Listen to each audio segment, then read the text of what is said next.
नमो अरिहन्ताणं नमो सिद्धाणं नमो आयरीयाणं नमो वज्रायाणं नमो लोये सव्यसाहुरम् मंगलमय मंगलकरण वीतराग विज्ञान नमो तार जाते बे अरहंतादि महान कर मंगल कर हूँ महा ग्रंथ करन के कार याते मिले समाज सब आवे निज पद राज इस भव तरु का मूलिक जानो मिथ्यावा ताको कर निर्मूल अव करिए मोक्ष उपाय आत्मज्ञान ही ज्ञान है शेष सभी अज्ञान विश्व शांति का मूल है वीतराग विज्ञान वीतराग विज्ञान ही तीन लोक में सार वीतराग विज्ञान का घर घर होए प्रसार। द्रव्य गुण पर्याय का स्वरूप, अपने चैतन्य का स्वरूप, अपना स्वरूप, इसकी अपन चर्चा कर रहे हैं। कल अपन ने हार के दृष्टांत के माध्यम से द्रव्य गुण पर्याय में अभेद दृष्टि किस प्रकार करनी है, इस पर अपन ने कल चर्चा की थी। और फिर अपन ने संसार का सुख और आत्मा का सुख, इन दोनों में क्या अंतर है, इस पर बहुत कुछ चर्चा की थी। देखो, वस्तु स्वरूप को द्रव्य गुण पर्याय के भेद से ही समझा जाता है। जगत में कोई भी चीज हम समझते हैं, पहले उसके भेद प्रभेद से ही समझते हैं। फिर जब वस्तु के अनुभव की बात आती है, जब उसके रसास्वादन की बात आती है, उसके भोगने की बात आती है, तब उस अखंड वस्तु को अभेद कर कर, अखंड कर कर, उसके भेद दृष्टि तोड़कर अभेद दृष्टि करते हैं। खंड खंडपना छोड़कर अखंड दृष्टि का निर्णय में, अनुभव में लेते हैं, तो उसका आनंद आता है। इसी प्रकार द्रव्य गुण पर्याय का हमने पहले स्वरूप समझा कि वस्तु का स्वरूप क्या है, वस्तु व्यवस्था क्या है, वस्तुओं का, छह द्रव्यों का, विश्व व्यवस्था का वर्णन कैसे चल रहा है, द्रव्य गुण पर्याय क्या है, ये सब अपन ने समझ लिया, ख्याल में आया। अब गुरुदेव कहते हैं, ज्ञानी पुरुष कहते हैं कि भाई ये सब तुमने जो समझ लिया है, अब इस समझने के बाद अब उस आत्मा को अनुभव में उतारो, अब उस आत्मा का आनंद लो, अब उस आत्मा की दृष्टि करो।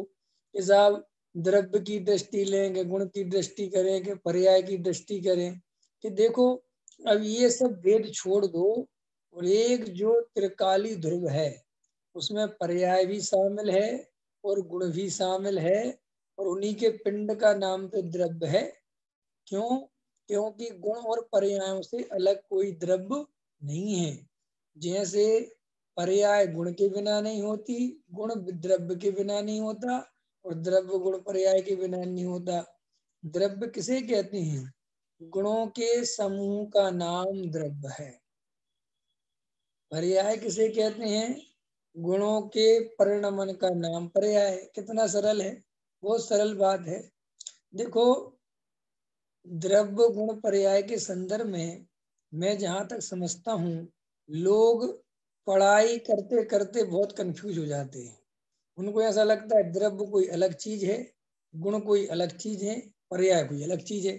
जब तो इनको तीन को बताया गया, लेकिन वास्तव में वे बिल्कुल अलग अलग है ही नहीं। ख्याल में है कि नहीं? देखो,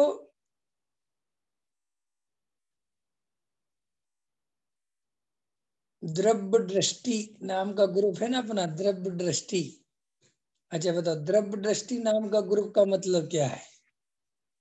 ख्याल में आया कि नहीं आया? एक अपन कहते हैं आज हमारी 9 बजे कक्षा है। कक्षा का नाम क्या? कक्षा क्या चीज होती है? क्या होती है कक्षा? है कक्षा क्या होती है? जहाँ 10-20 विद्यार्थी पढ़ने वाले बैठ जाए, एक पढ़ाने वाला बैठ जाए, उसका नाम कक्षा।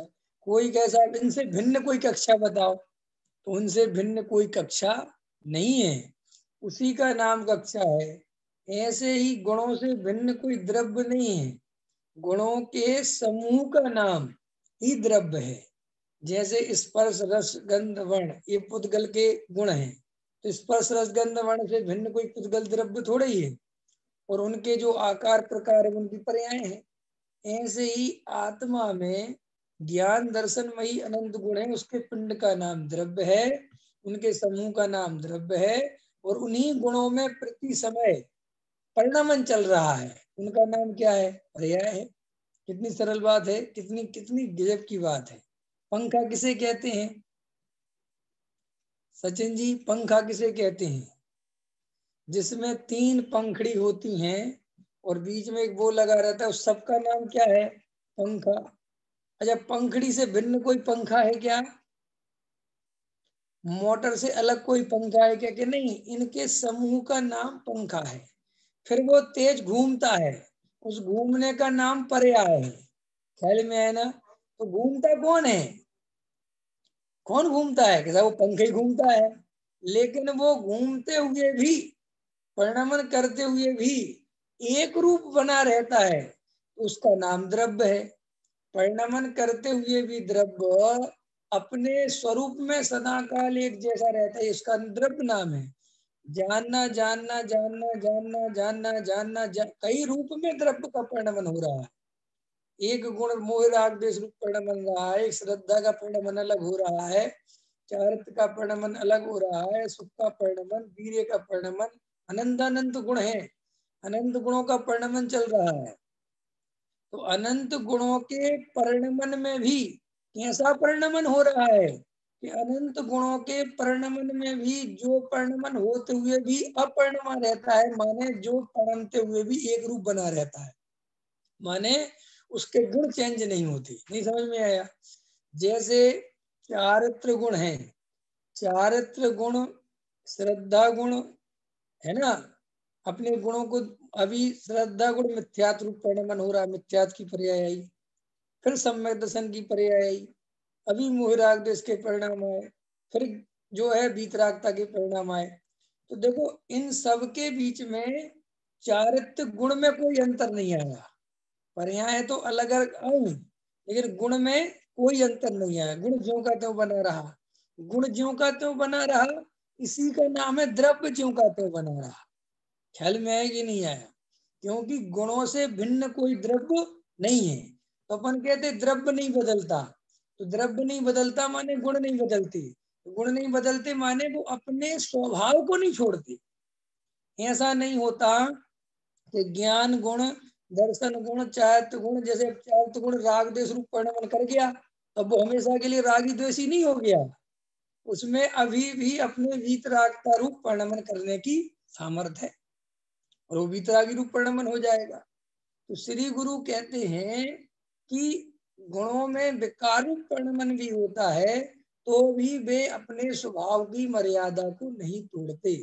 मर्यादा को नहीं छोड़ते माने वे कालांतर में अपने स्वभाव रूप परिणमन करते हैं, और उनमें कुछ गुण ऐसे हैं जो विकार रूप परिणमन करते ही नहीं। ख्याल में है कि नहीं है? उनका स्वभाव प्रकट रहता है। तो जिनका स्वभाव प्रकट रहता है वो है ज्ञान दर्शन। क्या है? ज्ञान दर्शन।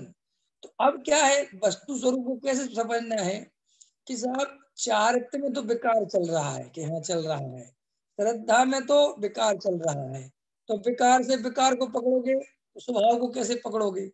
तो श्री गुरु कहते हैं कि अगर पूरा ही द्रव्य विकारी हो गया होता तो समस्या ये खड़ी हो जाती कि तुम स्वभाव को पकड़ते कैसे। माने जो द्रव्य का स्वभाव है, जो एक्चुअल द्रव्य है, जो उसकी सदाकाल सत्ता है, उसको पहचाने कैसे हम कि उसमें एक चीज कॉमन है जो स्वभाव रूप पड़ रही है, उसका नाम है ज्ञान दर्शन। उसका नाम क्या है? ज्ञान दर्शन। कि ज्ञान दर्शन में कैसी स्थिति है कि ज्ञान दर्शन की स्थिति ऐसी है कि देखो, अभी जैसे हमारा चारित्र गुण है, बहुत गहरी चर्चा चल रही है, समझ सको तो समझ लेना। जैसे अभी हमारा चारित्र गुण है और हमारा श्रद्धा गुण है, तो श्रद्धा गुण कैसा चल रहा है? बिल्कुल विपरीत। या तो श्रद्धा गुण की क्या स्थिति है? या तो वो मिथ्यात्व रूप परिणमेगा या वो सम्यक रूप परिणमेगा। या तो सम्यक दर्शन होगा या मिथ्या दर्शन होगा। अभी चारित्र गुण की स्थिति हमारी क्या है कि बिल्कुल प्योर और प्योर चारों प्रकार की कसा है, कोई वीतरागता का अंश भी प्रकट नहीं है। समझ में आ रहा? अब एक चीज है जो इन सब के बीच में भी परम पवित्र है, जिसमें कोई विकार नहीं है। और उसकी क्या स्थिति है कि इनके गुणों के परिणमन में तो विकार है लेकिन जो ज्ञान है वो बिल्कुल सूरज के समान है। सूरज के समान समझना, जैसे सूर्य निकला और सामने बादल आ गए, तो बादल आ गए तो पूरे सूरज का प्रकाश तो पृथ्वी पर नहीं आ रहा है, लेकिन कुछ प्रकाश पृथ्वी पर आ रहा है। तो वो जितना प्रकाश पृथ्वी पे आ रहा है वो उसी प्रकाश का हिस्सा है जो पूरा प्रकाश नहीं आ पाया। तो वो उतना प्रकाश भी शुद्ध है, निर्मल है। समझ में आ रहा? उदाहरण समझ में विवेक जी? ऐसे ही जो आत्मा है उसमें आचार्य कहते हैं कि तुम्हारा जो ज्ञान स्वभाव है वो बिल्कुल प्योर शुद्ध है। कि साहब वो तो अभी कम जानता है, वो तो क्षयोपम ज्ञान है, वो तो मति शुद्ध ज्ञान है। कि वो मति शुद्ध ज्ञान भले ही है, लेकिन वो पूर्ण जितना भी प्रकट है वो स्वभाव से ही प्रकट है। वो बिल्कुल स्वभाव की खबर देता है। काय की खबर देता है? स्वभाव की। क्यों? कम जानना ज्यादा जानना, उससे ज्ञान में कोई फर्क नहीं पड़ता। नहीं समझ में आया? तो अब अपने पास ज्ञान है, तो आचार्य कहते हैं कि उस ज्ञान स्वभाव को तुम पकड़ लो। और उस ज्ञान स्वभाव को पकड़ लिया हमने। आज बिल्कुल अनुभव की चर्चा चल रही है कि कैसे होता है। हमने ना तो मोहराग देश के परिणाम का लक्ष्य किया, ना हमने शरीर का लक्ष्य किया, न स्त्री पुत्र मकान दुकान का लक्ष्य किया। ध्यान से सुनना पंकज जी, प्रमोद जी, सचिन जी, सभी लोग ध्यान से सुनना, जितने लोग सुन रहे हैं बहुत गहराई से, बिल्कुल अपने अपने आंख बंद कर लो, सुनो मैं जो कह रहा हूँ, शांति से देखो। स्त्री पुत्र मकान दुकान प्रत्यक्ष पर हैं, ये बिल्कुल लक्ष्य में लेने लायक नहीं है, कोई अपने अपनापन करने लायक नहीं है, देखने लायक नहीं है, एकत्व करने लायक नहीं है। फिर स्त्री पुत्र मकान दुकान से अपन हट गए, फिर अपन चले शरीर पे। तो शरीर में भी गहराई से देखा तो बिल्कुल पुद्गल का पिंड है। इसमें प्योर स्पर्श रस गंध वर्ण बिल्कुल प्योर है, पुद्गल का समूह है। इसमें जीव का कोई लेना देना नहीं है। इससे भी दृष्टि हटाई। फिर अब अंदर चलो, अंदर में अपन को क्या दिख रहा है? संकल्प विकल्प दिख रहे हैं, मन में चलने वाले परिणाम दिख रहे हैं, राग देश दिख रहा है, मोह दिख रहा है, संयोग की तरफ दृष्टि जा रही है, ये सब दिख रहा है। अपन को सब दिख रहा है, अंदर मोह राग देश दिख रहा है। फिर अपन ने गहराई से विचार किया कि ये शरीर भी नहीं और ये जो मोह राग देश के परिणाम है ये भी मेरे नहीं है। क्यों? क्योंकि ये प्योर विकार है। ये प्योर विकार है। विकार माने जो बिल्कुल जड़ जैसा है, जो बिल्कुल आत्मा का स्वभाव से दूर दूर तक कोई संबंध नहीं है, न राग का, न द्वेष का, न कसायों किसी प्रकार का। इनसे भी दृष्टि हटाओ। अब दृष्टि हटती चली जा रही है। अब बचा ज्ञान स्वभाव। अब ज्ञान स्वभाव में कौन सा ज्ञान स्वभाव? कम जानने वाला, ज्यादा जानने वाला, ऐसी दृष्टि नहीं। ऐसा क्षेपसम ज्ञान पर नजर नहीं करना कि मैं कम जानता हूं कि मैं ज्यादा जानता हूं कि मेरे में ज्ञान ज्यादा, ना ना। सिर्फ और सिर्फ जानने देखने वाला। अब जो जानने देखने वाला है, जो ज्ञान स्वभाव है, अब देखो आचार्य क्या कहते हैं, उस जानने देखने वाले को गहराई से देखो कि उसमें जो ये जानने देखने में आ रहा है वो उस पर दृष्टि नहीं करना है। जो जान देख रहा है वो बिल्कुल प्योर स्वभाव है।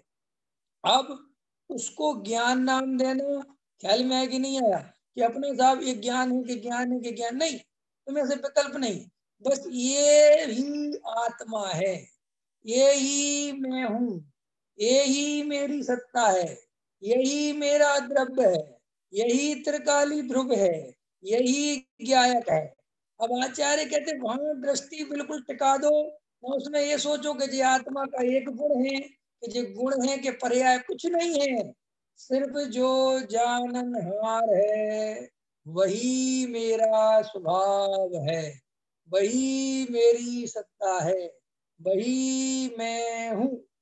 ऐसा प्रयोग के द्वारा उस चैतन्य द्रव्य में, अब देखो भाषा बदल रही है, अब इसी को क्या क्या भाषा आएगी, इसमें भाषा को क्या क्या बोलेंगे, कि द्रव्य गुण पर्याय के भेद जहाँ अस्त हो गए हैं, जहाँ अभेद त्रिकाली ध्रुव की दृष्टि हो गई है, जहाँ चिदानंद रस का पान हो रहा है, जहाँ शुद्धात्मा की दृष्टि लग चुकी है, जहाँ आत्मानुभव हो रहा है, जहाँ त्रिकाली ध्रुव हूं मैं ऐसी हुंकार आ रही है, ये सारी बातें उस ज्ञान स्वभाव में ही स्थापित होती हैं। इसके अलावा और कुछ भी नहीं है। अब जो कुछ चल रहा है शब्दों में, जगह जगह चर्चाओं में, वो सब इसका ही विस्तार चल रहा है। इसीलिए लोग परेशान हो रहे हैं कि साहब द्रव्य है कि गुण है कि पर्याय, ये सब झंझटें खत्म करो। सीधी तीन बातें हैं, एक शरीर, एक मोह राग देश के परिणाम, और एक उनको जानने वाला ज्ञायक भाव। अब उसको ज्ञायक भाव नाम ही इसलिए दिया है, इस आत्मा को ज्ञायक क्यों कहते हैं, इस आत्मा का नाम त्रिकाली दृक ज्ञायक क्यों है। देखो, त्रिकाली माने त्रिकाल रहने वाला, ध्रुव माने सदा काल, और ज्ञायक माने जाननहार। तो देखो, जितना भी चैतन्य का स्वभाव है वो ज्ञान के रास्ते प्रकट है, वो ज्ञान के रास्ते आता है। इसीलिए आचार्य भगवंतों ने, ज्ञानी पुरुषों ने आत्मज्ञानम स्वयं ज्ञानम, कि आत्मा कैसा है, कि ज्ञान के अलावा कुछ नहीं है। कि आपको अंदर क्या दिखता है, कि हमें ज्ञान के अलावा कुछ नहीं दिखता। साहब वो तो ज्ञान गुण है ना, कि हम गुण नहीं मानते, हमें तो वही द्रव्य दिखता है, हमें तो उसी में आनंद आता है। फिर इसको ज्ञान गुण शब्द को गौण करके उस ज्ञान में ही त्रिकाली ध्रुव की स्थापना कर देना, इसका नाम है सम्यक दर्शन। बस ये काम हो गया। ये द्रव्य गुण पर्याय अभेद दृष्टि हो गई, तो बार बार चर्चा में आते अभेद की दृष्टि करो, अभेद की दृष्टि करो, अभेद की दृष्टि करो, पर्याय का लक्ष्य छोड़ो, पर्याय का लक्ष्य छोड़ो। तो लोगों को समझ में ही नहीं आता कि पर्याय का लक्ष्य छोड़ने का मतलब क्या है। पर्याय का लक्ष्य छोड़ने का मतलब ये है, जो स्त्री पुत्र मकान दुकान है उनसे दृष्टि हटाई, जो शरीर है इससे दृष्टि हटाई, और जो मोह राग देश के परिणाम है इससे भी दृष्टि हटाई। दृष्टि हटाई माने ये मैं नहीं हूँ, ऐसा निर्णय किया। और जो जानने देखने वाला तत्व है उसमें भी खंड खंड जानने देखने वाला नहीं, अखंड जानने वाला जो ध्रुव भगवान आत्मा है, बस उसकी दृष्टि टिकने का नाम ही आत्म दृष्टि है, द्रव्य दृष्टि है, ज्ञायक भाव की दृष्टि है, शुद्धात्मा का अनुभव है, सम्यक दर्शन है, भेद ज्ञान है, अभेद दृष्टि है, शुद्धात्म दृष्टि है ना। मैं परमत्त नहीं अपरमत्त नहीं, बस एक ज्ञायक भाव हूं। ये जो कुंद कुंद देव की गाथा है ना, जिसे सम्यक दर्शन की गाथा कहा, कि मैं प्रमत्त नहीं या प्रमत्त नहीं, बस एक ज्ञायक भाव हूं। इसका अर्थ ये है, मैं प्रमत्त नहीं या प्रमत्त नहीं माने में अशुभ भाव नहीं, मैं शुभ भाव नहीं, मैं तो ज्ञायक भाव। ज्ञायक भाव माने क्या है, ज्ञायक भाव माने जानने देखने वाला भाव, उसका नाम है ज्ञायक भाव। समझ में आ गया पंकज जी, विवेक जी, समझ में आया? ये अभ्यास, ये सब अभिव्यक्ति दृष्टि है। अब इसमें तुम उलझे पड़े हो, साहब ये अनंत गुण है, साहब पर्याय को क्या होगा, पर्याय लेना कि नहीं लेना, काय की पर्याय लेना, और ये भी पर्याय है कि नहीं। मैंने 1000 दफे कहा होगा कि ये व्यर्थ की पंडितियाई में मत उलझना, कुछ नहीं रखा, अंदर कुछ है ही नहीं। अंदर अनंत गुणों का पिंड जो चैतन्य है, उसमें सिर्फ ज्ञान पकड़ते हैं। किसमें पकड़ते हैं? ज्ञान। उस ज्ञान के ही आश्रय से केवल ज्ञान आता है। पकड़ में आई? उस ज्ञान के आश्रय से क्या आता है? केवल ज्ञान। और केवल ज्ञान के साथ क्या क्या आता है? अनंत सुख आता है, अनंत दर्शन आता है, अनंत वीर्य आता है। समझ गए? अनंत, यहां से चलनी है गाड़ी। देखो, मोह राग देश के परिणाम उत्पन्न हो रहे हैं, ये बहुत बड़ी झंझट नहीं है। मोह राग देश के परिणाम मेरे हैं, ये मैंने किए, मैं इनसे छुटकारा कैसे पाऊं? ये जो घबराहट चल रही है, ये अधर्म है। मोह, अरे साहब बहुत बहुत परिणाम खराब हो रहे साहब, ओहो, परिणाम खराब हो रहे हैं तो आप परिणामी को देखो। क्या कहा मैंने? कि क्यों? कि जैन दर्शन ये कहता है कि बात परिणाम खराब होने की नहीं है। अगर परिणाम तुम्हारे सर्वार सिद्धि जाने के भी हो रहे हो, तो वे परिणाम भी अपनापन करने लायक नहीं है। ख्याल में आया कि नहीं आया?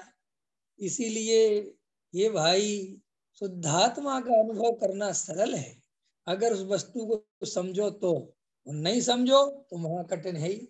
जिंदगी क्या है? क्या है इस जिंदगी के बारे में? क्या समझते हो आप? कुछ नहीं है।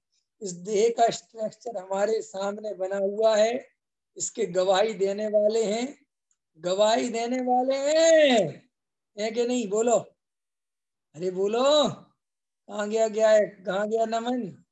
बोलो, नमन कहाँ चला गया? अरे गवाही दे सकते हो ना तुम दोनों के दोनों, दोनों बैठे हो। आप भी बैठे हो, भाभी बैठी है यहाँ, आप भी बैठे हो, गवाही दे सकते हो ना? किस दिन तेरा जन्म हुआ था, तेरी ये डेट है, हम इस दिन डॉक्टर को दिखाने गए थे, तू गर्भ में आया था, ऐसे शरीर बना था, इतने किलो का पैदा हुआ था। ये सारी चीज हमारी गवाही मिल सकती है कि नहीं? तो ये शरीर में नहीं हूं, जिसकी गवाही नहीं मिल सकती वो मैं हूं। ख्याल में है कि नहीं आया?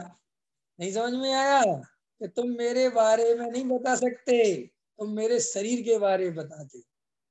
किसका परिचय बताते हो? शरीर का, मेरा नहीं।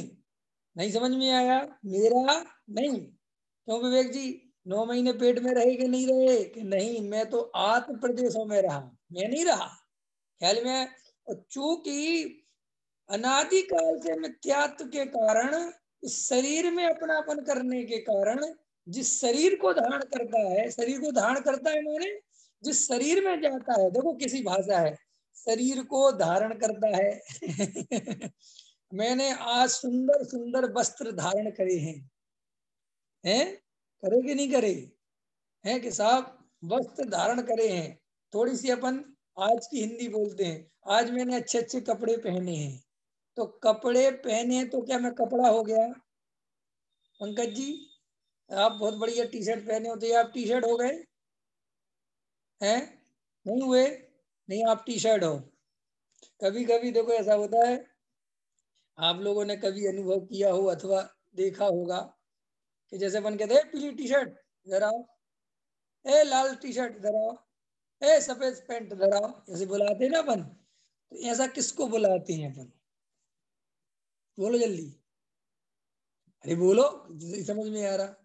ऐसा अधिकतर हम उसको बुलाते हैं जो अपने से बहुत छोटा हो, पद में, प्रतिष्ठा में या उम्र में। ठीक, हर किसी को थोड़ी बुला सकते हैं पीली टी शर्ट वगैरह। ख्याल में है कि नहीं है? तो अपने गुरुजन होते हैं, टीचर होते हैं। अब आजकल के टीचर तो बेचारे विद्यार्थियों से डरते हैं। जब वो जमाना सही था, जब टीचर से विद्यार्थी डरते थे, तो टीचर ऐसे बुलाते थे, पीली टी शर्ट इधर आ, तो बंद दौड़ के जाती थी, जी सर जी सर। तो अब जैसे अपने को कोई कहे कि पीली टी शर्ट इधर आओ, तो अपने को बुरा लगता है कि नहीं? लगता है कि नहीं लगता? क्यों? क्योंकि हम पीली टी शर्ट नहीं है। हम उससे कहते हैं भाई साहब ये क्या तरीका है आपका बोलने का, हमारा नाम है और आपको नाम पता नहीं तो अच्छे से बुलाओ, भैया इधर सुनो, बेटे इधर सुनो, भाई इधर सुनो, ये क्या तरीका, टी शर्ट पीली टी शर्ट नीली टी शर्ट। तो श्री गुरु कहते हैं कि जैसे वहां कपड़े के द्वारा इसको बुलाए जाने पर इसे अच्छा नहीं लगता, क्योंकि जानता है कि कपड़ा अलग है और मैं अलग हूं, लेकिन इस देह में ऐसा एकत्व चलता है कि नहीं चलता है? चलता है कि नहीं चलता? ज्ञप्ति, ज्ञप्ति यार यहाँ चलता है। तुम्हारा नाम ज्ञप्ति है ना, हम कह रहे ज्ञप्ति बहुत बढ़िया है, तो ज्ञप्ति बहुत खुश हो रही है, अच्छा भैया ने अच्छा बोल दिया। अब ये समझने लायक है कि ज्ञप्ति तो मैं हूं ही नहीं, ये तो नाम रख दिया गया है, इसकी जगह कुछ और नाम भी रखा जा सकता था कि नहीं? और रखा क्या जा सकता, बदला जा सकता है, अभी जाके कागजों में चेंज करा दो, उसमें क्या बात। तो श्री गुरु कहते हैं कि इतनी इतनी क्षणभंगुरता इस नाम में कि अभी के अभी बदला जा सकता है, फिर भी उसी नाम के लिए मरा जाता है, क्योंकि रोज रोज सुन सुन के उसमें एकत्र हो जाता है। इस शरीर को बार बार निहारते निहारते इस शरीर में एकत्र हो जाता है, ये मैं हूं। ख्याल में आया? पंकज जी समझ में आया कि नहीं आया? तो शुद्धात्मा की दृष्टि करना हो तो ये शरीर में नहीं हूं, ये शरीर वाला मैं नहीं हूं, ये शरीर संयोग मेरे से अभी के अभी न्यारे हैं। ये जो राग द्वेष के परिणाम हैं ये आत्मा के विकार हैं, ये मेरे विकार हैं, ये अपनापन करने लायक नहीं है, इनसे एकत्व नहीं कर सकते हम। देखो भाई, जैसे इस शरीर के द्वारा विकार छोड़ा जाता है, विकार छोड़ा जाता है कि नहीं, मल मूत्र छोड़े जाते हैं, दुनिया भर के मल मूत्र निकलते हैं, तो उस मल मूत्र में कोई अपनापन करता है क्या? कोई नहीं करता। करता क्या है, उसकी तरफ देखना भी पसंद नहीं करता। अपने ही शरीर के द्वारा छोड़ा गया विकार देखना पसंद नहीं करता है जी, फिर भी यह आत्मा के विकार से चिपका रहता है। चिपका रहता है कि नहीं? इसको ये समझ में नहीं आता कि ये विकार है, ये मेरा स्वभाव नहीं है। सचिन जी समझ में आ रहे कि नहीं आ रहे? अब देखो, आचार्य कह रहे हैं इस जीव को मोह राग देश के परिणाम तेरे नहीं है, ये विकार हैं, इनमें अपनापन छोड़ दे। ये कितना कठिन जा रहा है समझना समझाना है प्रमोद जी, समझ में आ रहा कि नहीं आ रहा? मंदिर में दान किसने दिया? मंदिर किसने बनवाया? हमने बनवाया। हमारे भाव बहुत अच्छे हैं, बहुत ही। मैं तो कभी कभी देखता हूँ, कभी कभी क्या देखते हैं, रोज ही देखने में आता है, सच में इस जीव को अज्ञानता में कितना दुख है। सारा दुख काय का है विवेक जी? काय का दुख है? अज्ञानता। लोगों से मिलो तो लोग पता कैसे कैसे बातें करते हैं। अभी मैं पीछे गांव गया अपने, ठीक है कि नहीं, तो गांव में बहुत सारे लोग मिले, ठीक है कि नहीं, तो देखो वो कैसी कैसी बातें कहते हैं, कहाँ कहाँ उनकी बुद्धि अटकी रहती है। वो ये नहीं पूछते कि तुम कैसे हो, तुम्हारा घर परिवार कैसा है, क्या पूछते हैं, कितने लाख के मालिक हो गए, कितना बड़ा घर बना लिया, और हमने तो बहुत पैसा कमा लिया, ऐसी बातें करते हैं। ख्याल में है कि नहीं है? हम तो बहुत पैसे वाले हैं और अपना तो ये चल रहा है। देखो कहाँ मैं उन सबको देखता हूँ अंदर से कि देखो जीव कहाँ से कहाँ सोचता रहता है, पूरे टाइम यही बुद्धि अटकी हुई है। देखो ये मान सम्मान संयोग संपत्तियां समझ ही में नहीं आ रहा कि ये पर्याप्त नहीं रहेगी और छोड़ के जाना पड़ेगा। क्या उपाय कर रहे हैं, एक भी उपाय हमें सुखी नहीं कर पाया। कल अपन ने इतनी गहरी चर्चा ली थी सुख और दुख की कि भाई संसार में सुखी होने का उपाय कितना पागलपन है। अंदर से गहराई से देखो, अरे अपने आप को नहीं देख पा रहे तो जगत के जीवों को देखो, सबको देखो कि जिनकी इच्छाएं पूरी हो गई क्या वे सुखी हो गए। देखो मैं तो कभी कभी देखता हूँ आदमी की जिंदगी क्या है, पहले जिंदगी भर पागलों की तरह बेचारा कमाता है, पागलों की तरह जोड़ता है, कितने कष्ट सहता है, लगा रहता है लगा रहता है, राग द्वेष इधर से उधर लगा लगा, स्वाध्याय सुनने की फुर्सत नहीं, तत्व विचार करने की फुर्सत नहीं। तो फिर क्या होता है 70 वर्ष की उम्र में, 65 वर्ष की उम्र में क्या होता है, 70 वर्ष की उम्र में, 80 वर्ष की उम्र में रोग घेर लेते हैं। क्या रोग घेर लेते हैं? बीमारियां। और फिर बेचारा खाट पे पड़ा पड़ा मरने का इंतजार करता है कि नहीं करता? हे भगवान बुला लो, हे भगवान हमारी सुन लो। बोलो बोलो, ऐसा है कि नहीं? कैसी जिंदगी, इतना स्वर्णिम अवसर कैसी मूर्खता में गवाते हैं? कैसी कैसे कैसी, एकदम सोचो विचार करो तो रोंगटे खड़े हो जाएं। कितना ज्यादा पागलपन है। बात भोगने की नहीं है विवेक जी, आदमी भोग ले, बात इसकी नहीं है, जोड़ने का पागलपन देखो। काय का पागलपन? नहीं समझ में आया? काय का पागलपन? अरे बोलो ना। आप 2000 रुपए की शर्ट नहीं पहन रहे हो, ठीक है, कि रहने दो, फालतू खर्च मत करो। काय के लिए? कि जोड़ के रखो, अंतर समझना मेरी बात। और वो जोड़ जोड़ के रखने के लिए वो मेहनत तो पूरी चल रही है। अब अपन जोड़ के काय के लिए रहे, जी समझना चाहिए। काय के लिए रख रहे हैं? कि यार जोड़ना बहुत जरूरी है, आगे हमारे गायक सुखी हो जाएंगे। ठीक समझना मेरी बात। अब गायक की भी सेम कंडीशन है, क्योंकि वो भी तो अपने बाप से सीखेगा कुछ ना कुछ। हमारे पिताजी बिल्कुल फालतू खर्च नहीं करते, तो वो भी क्या करेगा कि जो आने वाले गायक होंगे वो उनको जोड़ के रखने लगे। ख्याल में है कि नहीं आया? ये पीढ़ी दर पीढ़ी चल रहा है। क्या चल रहा है? पीढ़ी दर पीढ़ी। अपनी रक्षा को बनाए कई महल, से संपत्तों से सारे ढह गए। लेकिन मैं इस भजन में खुश नहीं हूँ। वे महल तो खड़े रहते हैं, तू ढह जाता है। समझ में आया कि नहीं आया? और अच्छा, धन हमारी रक्षा करता है, हृदय पे हाथ रख के रखो, धन की रक्षा हम करते हैं। अपन जब माल रख के लाते हैं ट्रेनों में, पैसा रख के लाते हैं, तो रक्षा कौन करता है? वो अपनी रक्षा करता है या अपन उसकी रक्षा करते हैं? बोलो कौन किसकी रक्षा करता है? और ऐसा भ्रम है कि जी हमारी रक्षा कर रहा है, हमारी रक्षा करेगा, हमारे काम आएगा। अरे भाई, शांति से बैठ के विचार करो। कितना है ना। मैं तो उसको बहुत, बार बार मिलना मुश्किल है, ये मानव अवतार। मानव अवतार करते है, ये जो संगी पंचेंद्री पना मिला है, ये जो सोचने समझने की सामर्थ्य मिली है। देखो आज गुरुदेव का मैंने एक वाक्य डाला था द्रव्य दृष्टि में, पढ़ा था सबने कि नहीं पढ़ा था? उसमें कितना अच्छा गुरुदेव ने बोला था कि अरे ये तू पुण्य की संपदा में क्यों उलझ रहा है, क्यों विकल्प कर रहा है? ये काम बन जाए, ये काम हो जाए तो मैं सुखी हो जाऊंगा। अरे ये मोह राग देश की बेहतरी में सुखी होने का कोई उपाय नहीं है। एक वीत राग भाव ही आनंद को देने वाला है। जिनेंद्र भगवान को देखो, जब दर्शन करो तो उनकी प्रतिमा को देखो कि कैसे शांत होकर निश्चल भाव से सारे जगत को देखते हैं, लेकिन इस जगत में आने की कभी नहीं सोचते। ख्याल में है कि नहीं आया?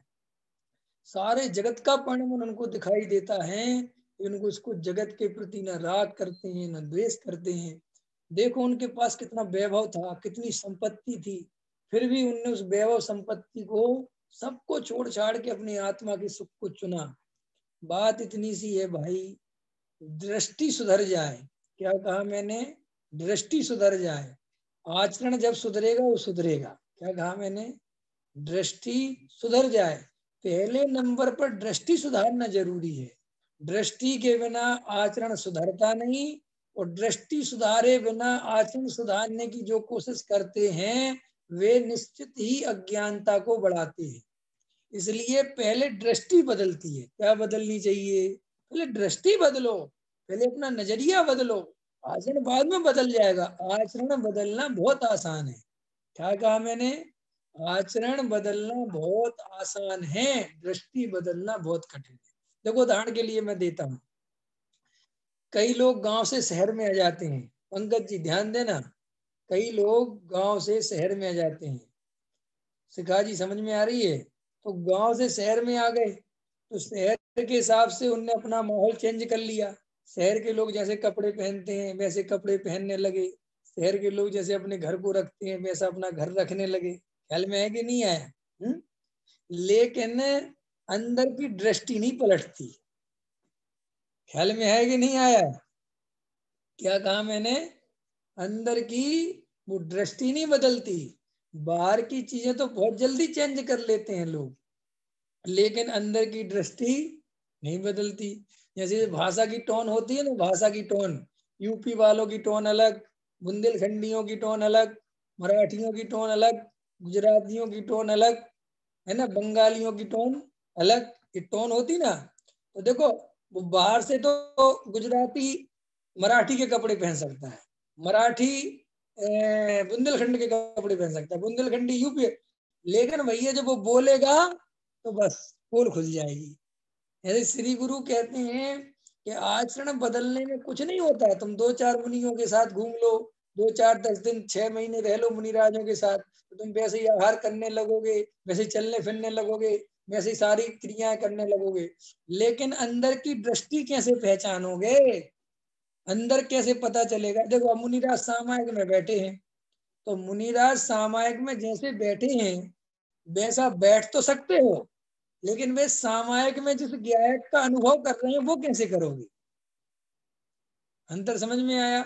अरे मुनिराज हैं, बैठे हैं, हाथ पे हाथ रख के, तुम भी बैठ गए, वे भी आंख बंद करे, तुम भी नहीं आंखें बंद कर ली, अब तुम्हें ये तो पता नहीं कि भी आंख बंद करके कर क्या रहे हैं, वे आधा घंटा बैठते, तुम भी आधा घंटा बैठ रहे हो, इससे कुछ नहीं होता।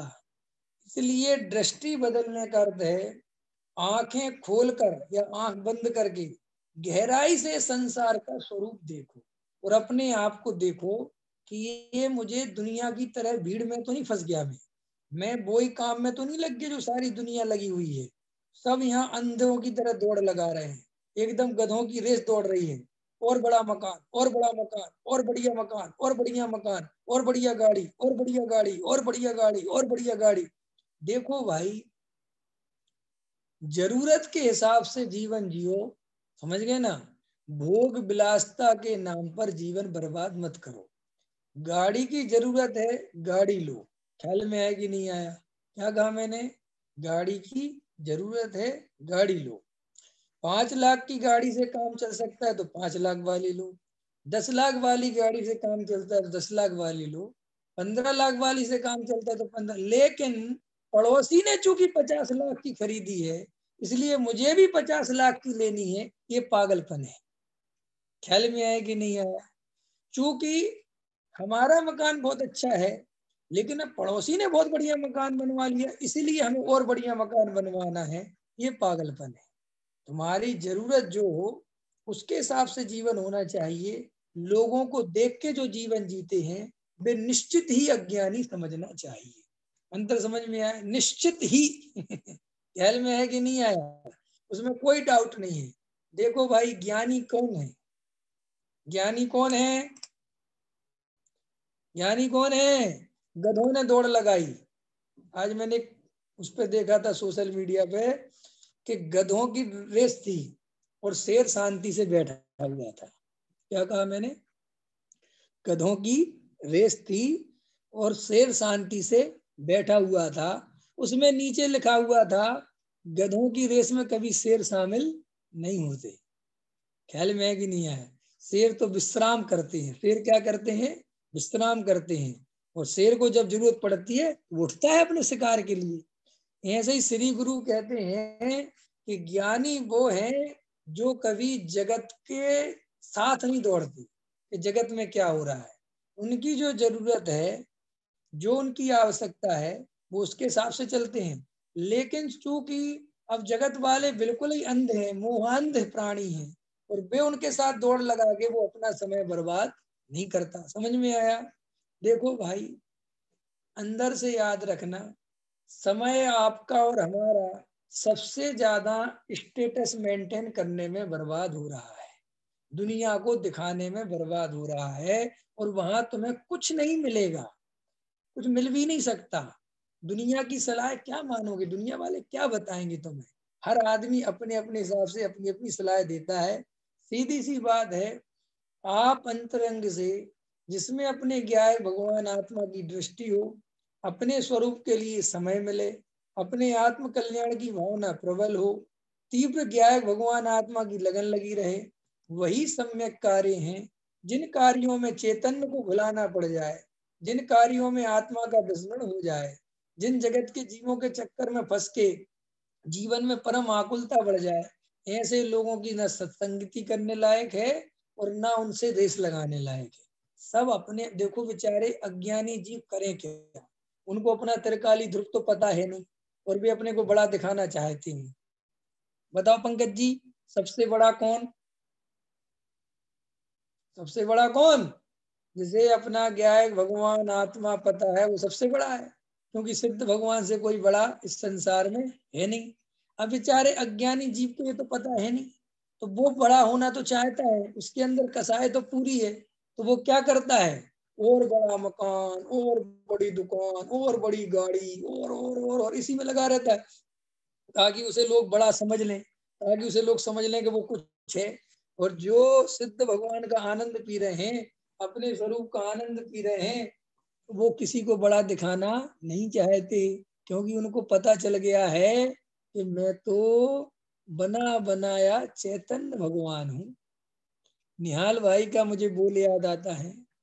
निहाल भाई से लोग कहते थे कि गुरुदेव आपका नाम लेते हैं और आप पीछे जहाँ चप्पल उतारते हैं, समझ लो पीछे की तरफ, आप वहां चुपचाप सिर नीचे करके बैठे रहते हैं। और गुरुदेव इतने महापुरुष कि जिसका नाम ले लेते हैं लोग आगे आगे बैठते हैं और उसकी सीढ़ी खरीद लेते हैं।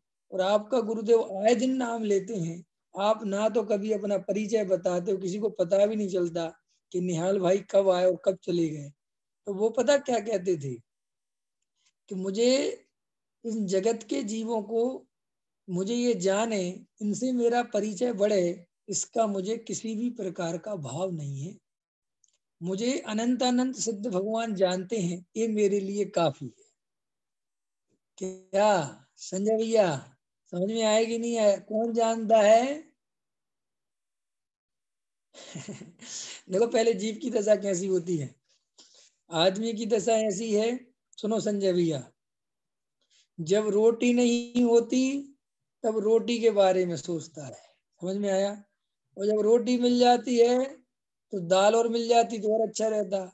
और जब दाल मिल जाती है तो सब्जी के बारे में सोचता है, और सब्जी मिल जाती है तो फिर मीठे के बारे में सोचता है, फिर मीठा मिल जाता है तो कहता है बढ़िया टीवी और सामने होती तो और बढ़िया होता, फिर टीवी मिल जाती है फिर अच्छा अपना घर होता। ऐसे करता करता फिर जब वो शारीरिक जरूरतें पूरी कर लेता है, फिर कौन सी जरूरतें पैदा होती हैं पंकज जी? जब इंसान की शारीरिक जरूरतें पूरी हो जाती हैं, फिर वो मानसिक जरूरतें पूरी करवाना चाहते हैं। कौन सी जरूरतें? मानसिक। ये मानसिक जरूरतें क्या होती हैं? दुनिया मुझे जान ले, समाज में मेरी इज्जत बढ़ जाए, मंदिर वाले मेरे को जानने लग जाएं, मैं सेठ कहलाऊं, मैं बड़ा विद्वान कहलाऊं। ये सब कौन सी जरूरतें हैं? ये शारीरिक जरूरतें नहीं है। ये कौन सी जरूरतें पैदा हो गई? मानसिक। और ये सारा जीवन इसी द्वंद में चला जाता है। सारा ही पहले शारीरिक शारीरिक जरूरतें पूरी करता है इंसान, आधा जीवन उसमें चला जाता है। और अगर वे पूरी हो जाती तो कौन सी जरूरतों के लिए जिंदा रहता है? मानसिक। ठीक। और जिन लोगों के पास जन्म से ही शारीरिक जरूरतें पूरी हो जाती हैं, उनको मानसिक जरूरतें चाहिए, वे कहते हैं हमारा सब जगह नाम होना चाहिए, वे इसी द्वंद में मरे जाते हैं। इस तरीके से हम गहराई से जो अभेद ज्ञायक भगवान आत्मा की दृष्टि है, अपन तो उस ओर चलें, उस ओर बढ़ें, संसारियों के साथ बिल्कुल रेस न लगाएं। जो जो बाहर में जितनी, देखो भाई, बाहर में जितनी अनुकूलता हो उतनी होनी चाहिए, उसमें कोई बुराई नहीं है। कोई ऐसा नहीं है कि साहब अच्छी खासी छाया है और आप धूप में जाके बैठ जाओ, ये कोई समझदारी नहीं है। आप छाया में बैठो शांति से। समझ में आया? पकड़ में आई मेरी बात? बढ़िया, आप बढ़िया भोजन करो, कोई बात नहीं, अच्छा मल्टीविटामिन भोजन भोजन करो, उसमें भी कोई बात नहीं, लेकिन मानसिक भोजन से दूर रहो। क्या कहा मैंने? ये शारीरिक समझते हो, शारीरिक आवश्यकताएं कोई दिक्कत नहीं, लेकिन रात में उन्हीं को नींद नहीं आती जो मानसिक परेशान है। शारीरिक परेशान नहीं, कौन से परेशान? मानसिक।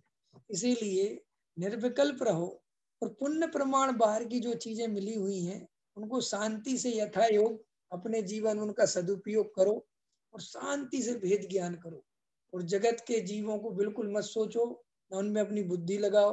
वे तो बेचारे अंदर से खाली हैं और अपने को बाहर की वस्तुओं से भरने में लगे हुए हैं, और हम अंदर से बिल्कुल खाली नहीं है। हम बने बनाए भगवान है, भरे हुए हैं अंदर। समझ में आया? ख्याल ही में आया कि नहीं आया? हमारे गुल्लक में 1 रुपए डालने की जगह नहीं है, पूरी गुल्लक भरी हुई है, और उन बेचारों की गुल्लक पूरी खाली है। तो वे तो बेचारे कभी किसी से भीख मांगते हैं, कभी किसी से भीख मांगते हैं। अपन तो एकदम त्रिकाली ध्रुव भगवान आत्मा समझ गए हैं और परम आनंद में हैं। देखो भैया, दुख है ही नहीं, दुख तो पैदा किया जा रहा है, और सुख है जिसको भोगा नहीं जा रहा है। अंतर समझ में आया कि नहीं आया? तो गहराई से अवलोकन करें और अपने स्वरूप का आनंद लें। ऐसी मंगल भावना के साथ अभी विराम लेता हूँ। सहजानंदी सो